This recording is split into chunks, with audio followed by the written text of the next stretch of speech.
শিখি একাডেমিতে তোমাদের সবাইকে স্বাগতম। এই ভিডিওতে এখন আমরা ষষ্ঠ শ্রেণীর বাংলা বইয়ের অর্থবোঝে বাক্য লিখি অধ্যায়টির দ্বিতীয় পরিচ্ছেদ থেকে আলোচনা করব। এই পরিচ্ছেদটির বিষয়বস্তু হলো অর্থ ও অর্থান্তর। একটি শব্দের অনেক রকম অর্থ থাকতে পারে। বাক্যে প্রয়োগের উপর শব্দের অর্থ নির্ভর করে। নিচের ছড়াটি পড়ো। এটি সুকুমার রায়ের লেখা। তিনি একজন বিখ্যাত ছড়াকার। তার একটি ছড়ার বইয়ের নাম আবোল তাবোল। নিচের ছড়াটি সুকুমার রায়ের খাই খাই নামের ছড়ার বই থেকে নেওয়া হয়েছে। ছড়াটি পড়ার সময়ে পাকা শব্দটি কত অর্থে ব্যবহৃত হয়েছে খেয়াল করো।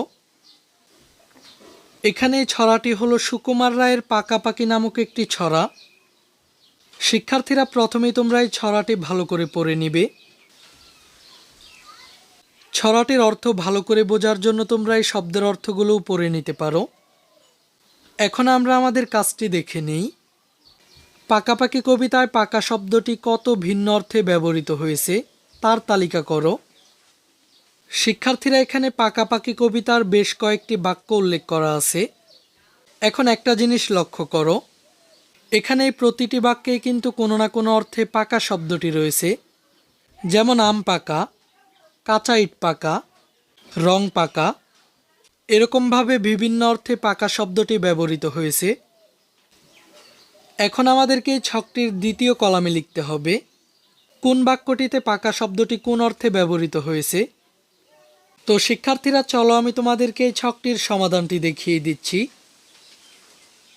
প্রথম বাক্যটি হলো আম পাকে বৈশাখে, কুল পাকে ফাগুনে। এখানে পাকা শব্দটি ব্যবহৃত হয়েছে পরিপক্ক হওয়া অর্থে। এরপর কাঁচা ইট পাকা হয় পোড়ালে তা আগুনে।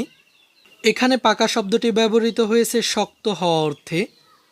এরপর রোদে জল টিকে রং পাকা কই তাহারে। এখানে পাকা শব্দটি ব্যবহৃত হয়েছে স্থায়ী হওয়া অর্থে। ফলারটি পাকা হয় লুচি দই আহারে। এখানে পরিপূর্ণ হওয়া অর্থে। এরপরের বাক্যটি হলো হাত পাকে লিখে লিখে। এখানে পাকা শব্দটি ব্যবহৃত হয়েছে দক্ষ হওয়া অর্থে। এরপর চুল পাকে বয়সে। এখানে সাদা হওয়া অর্থে।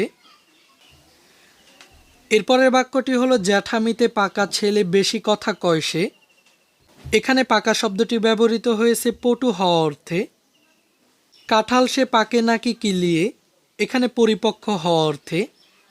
এরপর বুদ্ধি পাকিয়ে তোলে লেখাপড়া গিলিয়ে। এখানে পাকা শব্দটি ব্যবহৃত হয়েছে পরিণত হওয়া অর্থে। এরপরের বাক্যটি হলো কান পাকে ফোড়া পাকে। এখানে পাকে শব্দটি ব্যবহৃত হয়েছে পুজ হওয়া অর্থে। এরপরের বাক্যটি হলো কথা যার পাকা নয় কাজে তার ঠনঠন। এখানে পটু অর্থে।